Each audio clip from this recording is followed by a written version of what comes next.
akan masuk ke masa new normal.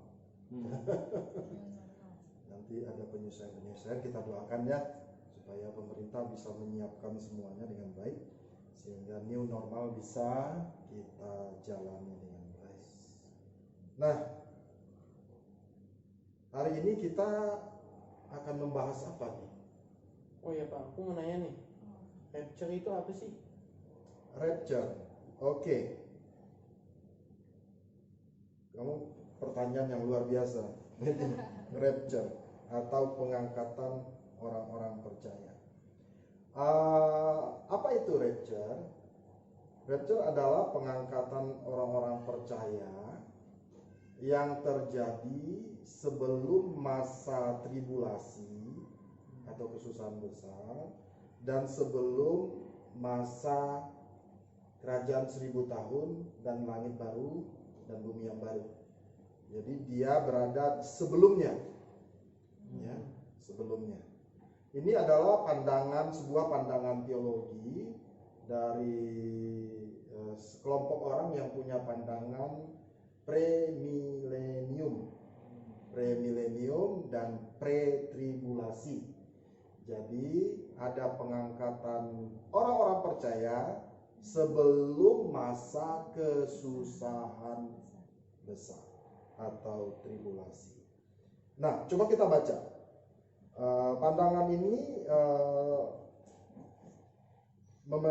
dipegang oleh karena ada janji Tuhan di dalam Yohanes pasal 14. Yohanes pasal 14 Ayat 1 sampai dengan ayat 3. Mama baca saja. ayat 1 sampai dengan ayat 3.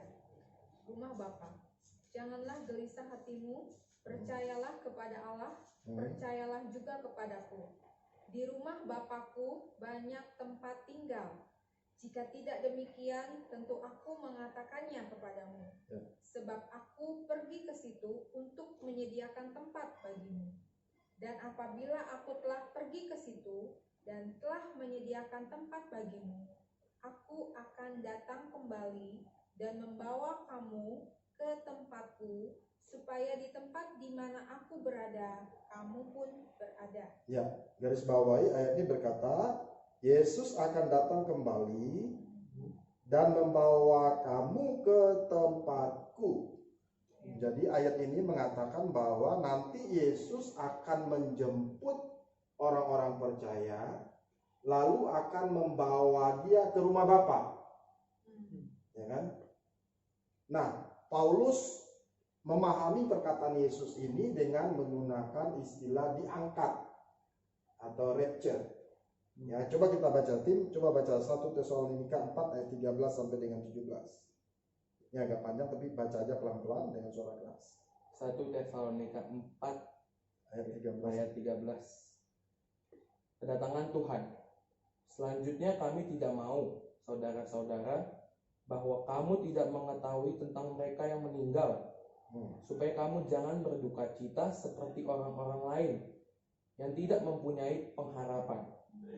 Karena jikalau kita percaya bahwa Yesus telah mati dan telah bangkit, maka kita percaya juga bahwa mereka yang telah meninggal dalam Yesus akan dikumpulkan Allah bersama-sama dengan Dia.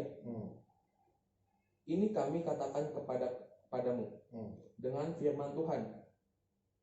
Kita yang hidup, yang masih tinggal sampai kedatangan Tuhan, sekali-kali tidak akan mendahului mereka yang telah meninggal.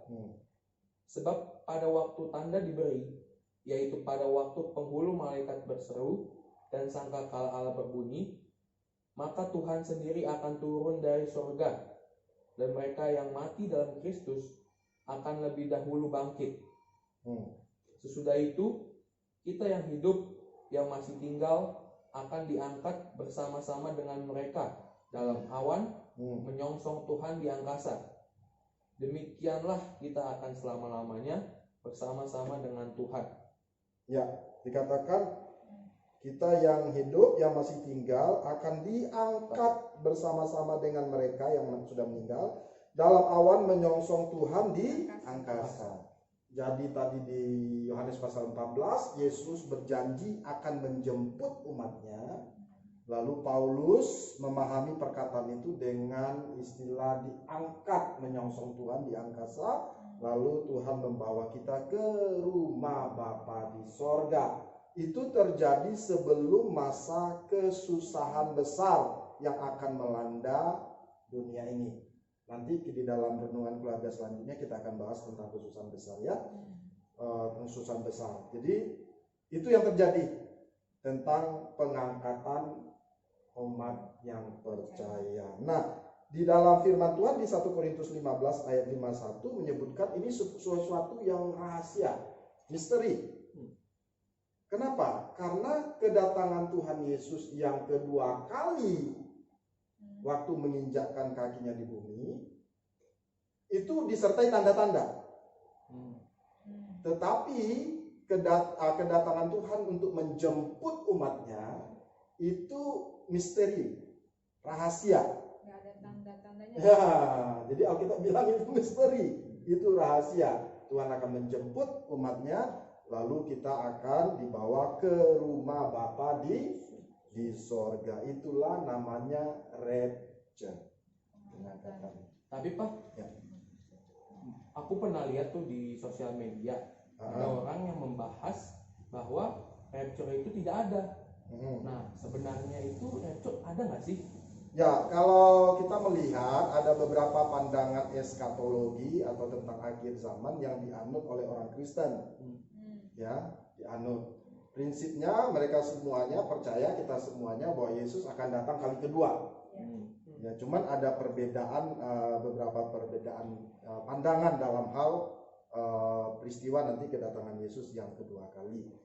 Nah, ada orang yang berkata bahwa rapture tidak ada. Ya, rapture itu tidak ada. Ada juga yang berkata bahwa rapture ada, tetapi waktu umat Allah diangkat, menyongsong Tuhan di angkasa, langsung menginjak bumi. Jadi tidak dibawa ke rumah Bapa di sorga, tapi kayak menyongsong saja, gitu. Menyongsong saja di angkasa, lalu menginjakkan kakinya di bumi. Tidak ada sampai dibawa ke rumah Bapa di sorga. Nah, kalau kita lihat janji firman Tuhan kan dibawa, dijemput untuk dibawa, ya kan?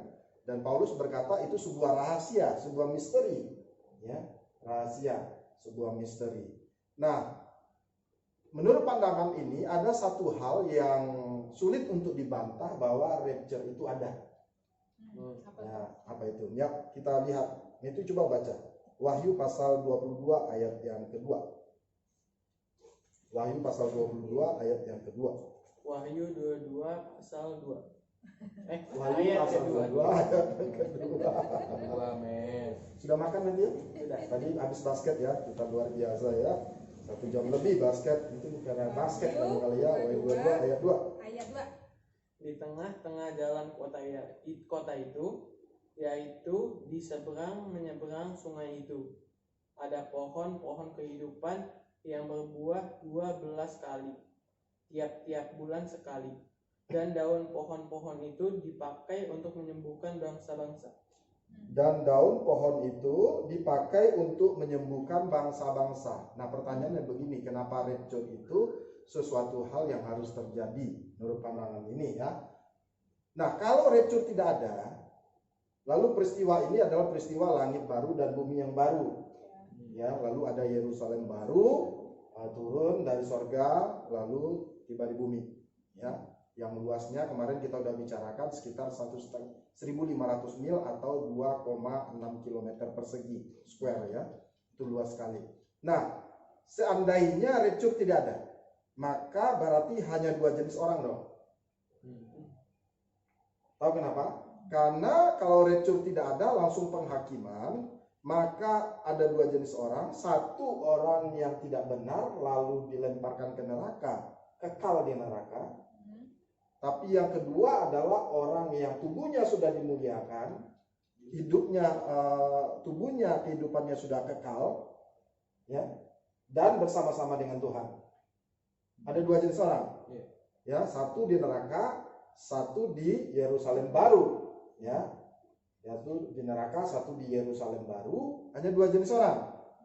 Yang di Yerusalem baru ini adalah orang-orang yang sudah diganti tubuhnya, diubah tubuhnya, seperti firman Tuhan tadi, tubuh yang tidak mati lagi, tubuh yang tidak sakit lagi, tubuh yang tidak berdosa lagi, dan kita hidup seperti malaikat, tidak kawin mengawinkan lagi.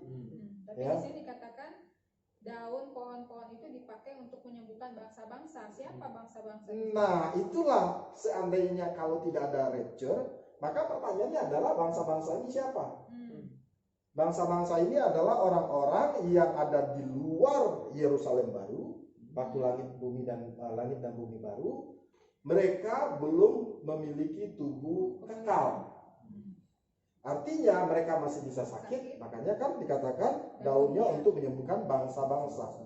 Lalu mereka banyak juga, ada bangsa-bangsa. Ya. Lalu firman Tuhan berkata, kita juga akan memerintah bersama dengan Kristus. Ada yang dapat 1 kota, 2 kota, 3 kota. Kita akan melayani bangsa-bangsa. Nah, pertanyaannya, orang ini siapa? Yang belum tubuhnya dimuliakan, ya, yang belum immortal atau belum kekal, yang masih bisa sakit, yang masih bisa mati, yang masih bisa berdosa, karena dia ada di luar Yerusalem baru. Lalu siapa bangsa-bangsa ini? Nah, kalau tidak ada rapture sebelumnya, maka hanya 2 jenis orang. Satu di neraka kekal, satu yang sudah memiliki tubuh yang kekal ada di Yerusalem baru. Nah, mereka siapa bangsa-bangsa ini yang di luar Yerusalem baru, waktu langit dan bumi yang baru? Siapa mereka? Nah, kalau orang punya pandangan bahwa rapture itu ada, jadi terjawab. Kenapa bisa terjawab?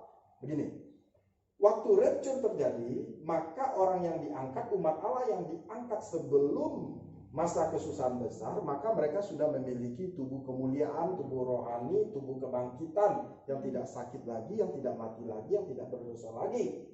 Ya, sudah diangkat. Lalu dia tinggal di bumi mengalami kesusahan besar.